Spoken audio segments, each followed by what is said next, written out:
কার্শিয়াংয়ের আরও একটি view point. আমরা এসেছি সকালে গাড়ি বুক করে মিলিটারি রোড, ঘায়াবাড়ি। এই ভিউ পয়েন্টটার নাম ঘায়াবাড়ি।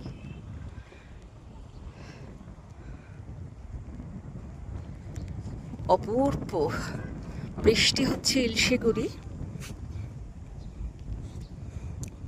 ওপরে একটা ছোট্ট বসার জায়গা রয়েছে।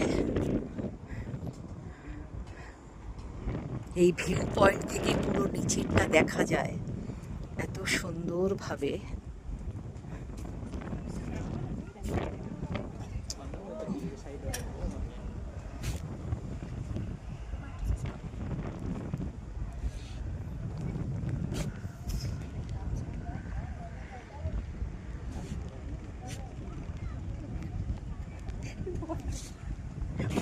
দূরে পাহাড়, সুবিশাল পাহাড়, সাপের মতো এঁকে বেঁকে রাস্তা চলে গেছে কার্শিয়াংয়ের দিকে।